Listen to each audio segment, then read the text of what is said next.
Hola, oyentes y videntes de Radio Sefarado. Hoy tenemos el gusto de estar con Roxana Levinson. Ella es la directora de Israel a Diario, que como ahora se dedica a esto, pero que siempre se ha dedicado al periodismo y ha tenido un currículum lleno de titulares y de sitios, ¿no? ¿Qué tal, Roxana? Hola, ¿qué tal? Un gusto, Jorge. Qué bueno estar con ustedes en Radio Sefarad. Bueno, me explicabas que estos días estás viviendo prácticamente en el refugio de tu casa y haciendo toda la vida ahí dentro, ¿no? Porque ya ni vale la pena despertarse para salir y entrar, o cómo es la Ujú. vida. Es complicada, como te decía, estamos viviendo porque tenemos la fortuna de tener el cuarto protegido dentro del departamento. Hay mucha gente que no tiene esa comodidad, esa ventaja, y entonces cuando tenés que ir al refugio del edificio, o peor todavía, al refugio público de tu vecindario, es mucho más complicado, hay menos tiempo. Nosotros tenemos la ventaja de tenerlo dentro del departamento, con lo cual yo estoy trabajando y también dormimos dentro del cuarto protegido, que habitualmente es la habitación de visitas, porque si no, uno se tiene que levantar de madrugada cuando de pronto suena la primera alarma y hay tiempo para levantarse y cruzar el departamento no solo que es incómodo, es peligroso también, porque mucha gente se cae, mucha gente se desorienta. Es una situación, digamos, antinatural. Cuando uno duerme, duerme. No está preparado como para que suene una sirena y pegar el salto. Pero va mucho más allá de eso. Toda la vida está condicionada hasta en los pequeños detalles. Si estás cocinando, por ejemplo, y tenés las hornallas encendidas, no puedes entrar a un refugio, y mucho menos saliendo de tu casa, dejándolas encendidas. Entonces no es bueno, dejo esto en el fuego y mientras tanto hago otra cosa. No, te tenés que quedar ahí al lado porque si suena la sirena hay que cerrar todo el gas y recién después entrar al refugio. Ni hablar de ducharse, un lujo en estos días. Uno entra a la ducha con todo preparado por si hay que salir, especialmente si el refugio, insisto, queda fuera de la casa. Entonces te llevas una bata, lo que sea, para poder salir si es necesario y decís, bueno, que los ayatolás me dejen terminar una ducha completa. Y así todo, caminar por la calle, por supuesto, circular por una ruta donde uno no tiene nada y hay que salir del auto y tirarse al piso y cubrirse la cabeza y rezar, porque es una sensación de vulnerabilidad, muy difícil de describir el estar ahí tirado al lado al costado de la ruta y esperando a ver dónde va a caer el misil. Bueno, y esto, si le añadimos el factor de que, por ejemplo, son niños pequeños, la cosa se complica mucho más porque, Sí. a ver, Eso iba a cómo se decir. les indica que hagan algo totalmente antinatural, ¿no? Sí, por supuesto, las personas mayores, las personas con discapacidad, las personas con problemas para moverse con rapidez, y entonces todo se complica. Y los niños, que no solamente tienen que entender cómo funcionar en ese tipo de situaciones, sino qué está pasando. A esto se suma la tensión de los padres que no duermen bien, no descansan, siguen trabajando de todas maneras, hacen malabarismos para atender a los chicos, pero al mismo tiempo por ahí dejarlos con alguien, pero si los querés dejar con alguien hay que salir de casa. Y todo es muy complicado. Y así todo, esas son las menores de las complicaciones, ¿no? Porque el problema es mucho más grande. Claro, y por ejemplo, tú que vives en Ashdod, que está cercana a la Franja de Gaza, ahora seguramente recibes menos misiles que durante los 2 años anteriores. En realidad no son pocos, pero son menos. Sí están llegando los misiles que dispara Irán, no los de Hezbollah. Hezbollah no tiene alcance hasta Ashdod, pero los de Irán sí, sí están llegando. Por supuesto, no la intensidad el ritmo que tenía Hamás durante los primeros 2 años de guerra. Nosotros tuvimos un impacto acá en nuestro edificio, tuvimos que irnos de nuestra casa unos días al principio de la guerra por un misil de Hamás, y eso, bueno, te deja como una marca, Claro, la mala experiencia.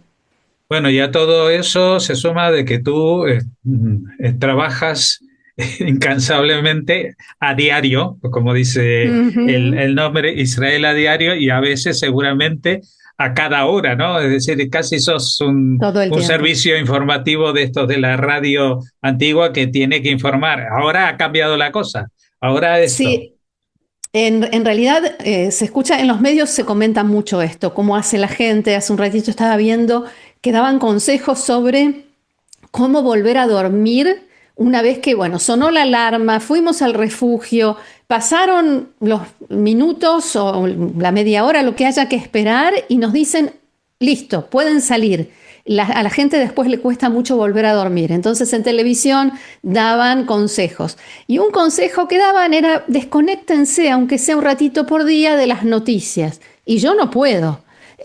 Y el hecho de estar todo el tiempo pendiente de lo que está pasando, también en algún punto empieza a pasar factura, ¿no? Es desgastante y hay cosas de las que uno en realidad preferiría no enterarse, pero yo sí.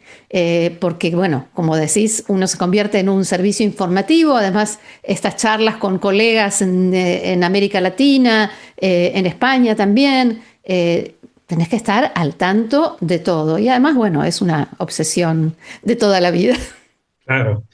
Bueno, pues lo que estamos viendo es cuando es una situación en la cual se puede decir, entre comillas, que estos días, a pesar de todo, se vive una situación que es mucho mejor de la que había, por ejemplo, en octubre del 2023, cuando, Sin ninguna duda, cuando había sin ninguna duda. incursiones de personas, de terroristas, recorriendo Israel, ¿no?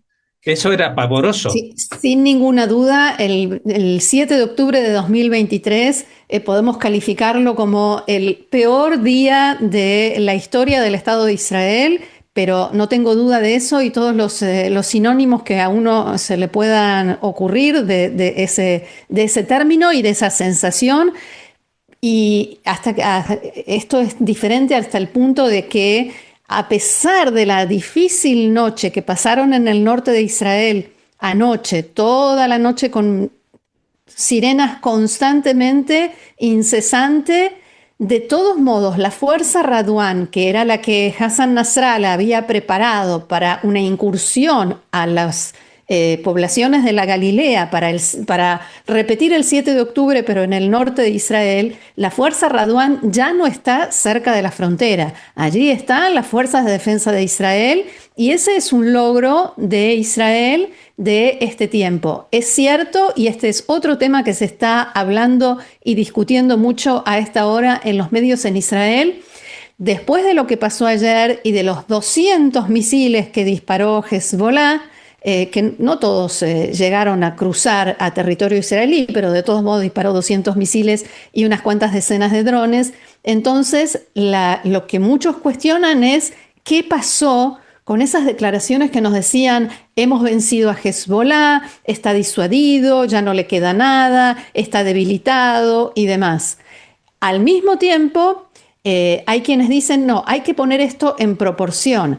Es cierto, Hezbollah no se quedó sin nada, pero sí está mucho más debilitado, y especialmente no puede repetir como tenía planificado el 7 de octubre en el norte. Y además, quien lo había planificado afortunadamente ya no está entre nosotros, Hassan Nasrallah. Ujú. Bueno, una cosa que asombra a quienes, como en este caso, nos interesamos por lo que pasa en Israel y en esa zona, es la rapidez con que el foco se cambia de sitio. Es decir, en estos días uno de pronto dice, ah, ¿y la franja de Gaza qué pasa? Porque realmente en comparación a lo que está pasando, y yo creo que para los palestinos también es un problema, porque Es un ellos problema. En realidad, este 7 de octubre maldito era justamente para recuperar los titulares de un país de una zona que estaba negociando con Israel, que estaba llegando a acuerdos y querían romper Sí, esa dinámica. Y ahora otra volver vez. a, volver a poner en el centro lo que ellos llaman la causa palestina y ahora otra vez están completamente relegados y lo ves en los medios, lo ves en los diarios palestinos o en los diarios que son cercanos a los palestinos y lo que pasa en la Franja de Gaza es que ellos expresan esta preocupación, esta decepción de, bueno, que nadie más les presta atención, pero además lo que sigue pasando es que jamás se quedó ahí, jamás se sigue enriqueciendo y aprovechando este tiempo, no está esperando de brazos cruzados. Sí es cierto que jamás decidió no intervenir en esta guerra de Irán con Israel y Estados Unidos. Esta semana hubo una reunión del liderazgo de Hamas en el exterior, en Qatar, donde decidieron que no van a intervenir, que no van a condenar a Irán como les estaban exigiendo en Qatar por los ataques a los países del Golfo, porque no pueden hacerlo, pero sí dicen que los ataques de Israel y Estados Unidos contra Irán equivalen a un ataque contra toda la nación islámica. Tratan de encontrar un punto donde acomodarse porque también Hamas, como sabemos, recibe ayuda, apoyo y dinero de Irán y porque desde Qatar ya estaban presionando e incluso comenzaron a hablar de expulsar a los líderes de Hamas que viven ahí tan tranquila y cómodamente en Doha. Y entonces se empezó a gestar todo esto. También hay informes de medios palestinos que dicen que Hamas incluso llegó a un acuerdo sobre esto con la Yihad Islámica y con otros grupos, en el sentido de que ellos no van a intervenir en la guerra con Irán. En realidad ya no tienen mucho que perder en la Franja de Gaza. Creo que lo último que les haría falta son más bombardeos de Israel. No es que a ellos les preocupe demasiado qué va a pasar con la población, sino que necesitan, desde el punto de vista de ellos, necesitan este tiempo para recuperarse, reorganizarse y sobre todo rearmarse. Ujú. Bueno, Irán no solamente no cuenta con Hamas y Yihad Islámica, sino tampoco está contando mucho con Rusia o China. Ujú. Así es, así es. A tal punto que en el Consejo de Seguridad de la ONU, Rusia y China se abstuvieron y no vetaron la resolución que presentó el Consejo de Cooperación del Golfo condenando los ataques de Irán contra los países del Consejo de Cooperación y el cierre del Estrecho de Hormuz, que es la carta fuerte de Irán, el as bajo la manga y al mismo tiempo el talón de Aquiles de Estados Unidos y de Occidente en general. Entonces, Rusia y China tratan de posicionarse de una manera tal de no salir perjudicados, pero al mismo tiempo, como bien decís, no salieron no digo en declaraciones, en palabras, sino en los hechos, a ponerse del lado de Irán, sin duda. Ujú. Bueno, el tema de Hezbollah, que sí se ha visto arrastrado a esta guerra, eh, también nos plantea qué pasa o qué puede pasar con Líbano, porque parecía que aún el presidente de libanés pues estaba diciendo de alguna manera que se vaya a Hezbollah, ¿no? Que ya habían hecho suficiente daño y cosas así, pero ahora en las últimas horas ya ha suavizado mucho su declaración. Me imagino que por presión política interna, porque Hezbollah allí no solamente es un ejército, sino que también es un partido político. Yo estaba, perdona que te Sí. interrumpa, porque es que antes tuve otra comunicación y le planteé lo mismo. ¿No crees que en un momento dado podría armarse un frente en el cual interviniera también Siria atacando a Hezbollah? Porque Siria, el régimen actual, son yihadistas, pero son yihadistas en contra Por supuesto. de Hezbollah.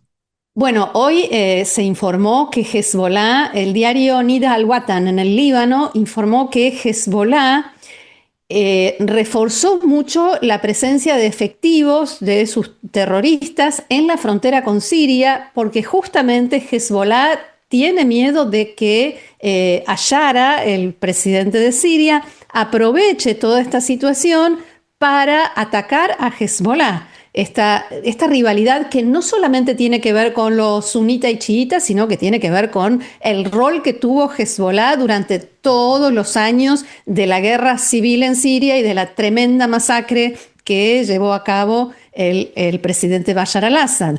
Hezbollah estuvo allí con sus combatientes y fue parte activa de esa masacre. Entonces, por supuesto que existe la posibilidad de que Ayara decida, aunque sea aprovechar un poquito la situación para atacar a Hezbollah. Y en Medio Oriente, supongo que en otras regiones también sucede así, pero en Medio Oriente se ve que las cosas funcionan en base a conjunción de intereses. Y si en este momento estamos del mismo lado, pues actuamos, si no juntos, en paralelo. Y entonces sí puede suceder que mientras Israel ataca al Líbano, mientras el gobierno del Líbano está entre que no quiere y no puede desarmar y frenar a Hezbollah, porque mencionabas a Joseph Aoun, pero también el primer ministro Nawaf Salam, tienen muy buena voluntad, dicen todo lo que Occidente quiere escuchar, pero en la práctica no han avanzado nada. Además, supongo que conocen bien la historia de su propio país y saben cómo terminaron muchos de los que se animaron a enfrentar a Hezbollah, incluso solo desde el punto de vista retórico, ¿sí? Presidentes, ministros y todo tipo de funcionarios con los que Hezbollah terminó por enfrentarse. Porque Hezbollah tiene un poder muy fuerte y recién ahora, en estos últimos 2 años y medio, o sea, desde el 8 de octubre de 2023, cuando Hezbollah decidió entrar en la guerra por solidaridad con Hamas, se está escuchando más abiertamente la crítica al grupo terrorista y no solamente por parte de la población sunita o más bien no chiita del Líbano. Incluso dentro de la propia comunidad chiita ya hay gente que no entiende por qué tienen que sufrir las consecuencias, perder su casa, peor aún, perder miembros de su familia o resultar herido por una guerra que pertenece a Hamas o a Irán. Digamos que el chiita puede entender un poco más, pero ya no lo aceptan, ya no lo aceptan. Esto de tener que arriesgarlo todo y perderlo todo y enfrentarse nada menos que a Israel para salvar a Irán. Y Hezbollah está ahora en una guerra de supervivencia, pero en una guerra de supervivencia no solo propia, sino también de Irán. Está luchando por la supervivencia del régimen de la República Islámica de Irán.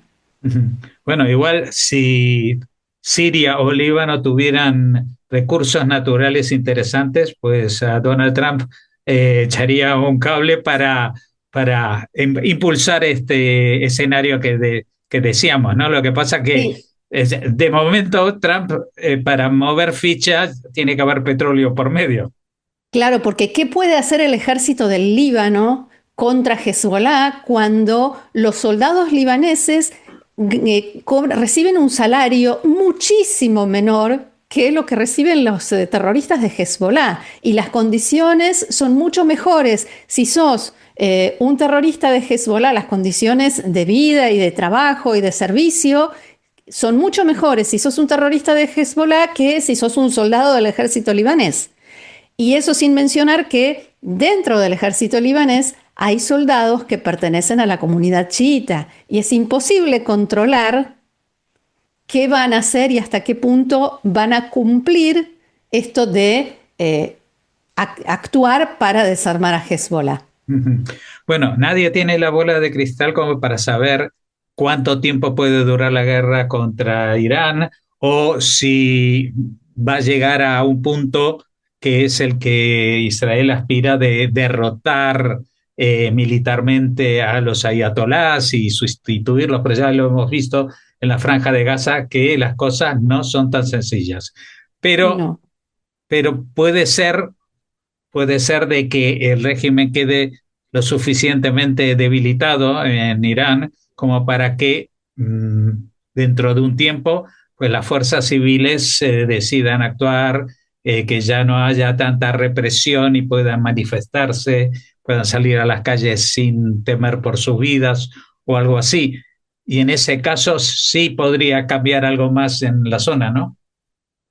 Puede ser, pero el gran problema que yo veo es que aunque el régimen quede debilitado, después de todo esto va a llegar a la conclusión de que esto nos pasó porque no teníamos un arma nuclear.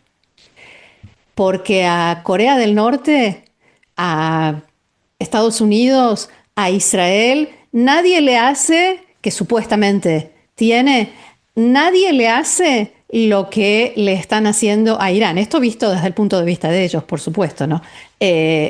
Como lo piensan ellos. Esa puede llegar a ser, para mí, con altísima probabilidad, la conclusión del régimen de la República Islámica, sobre todo ahora que el nuevo líder supremo, Mojtaba Khamenei, si bien nadie lo vio, es mucho más extremista y mucho más fanático que su padre, mucho más despiadado, sin el más mínimo sentido de valor de la vida humana, ni la de su gente, ni mucho menos la nuestra. Y entonces yo creo que ese puede llegar a ser el otro lado de la moneda, ¿no? Que llegan a la conclusión de que, bueno, ahora sí, necesitamos el arma nuclear para no volver a estar en la misma situación.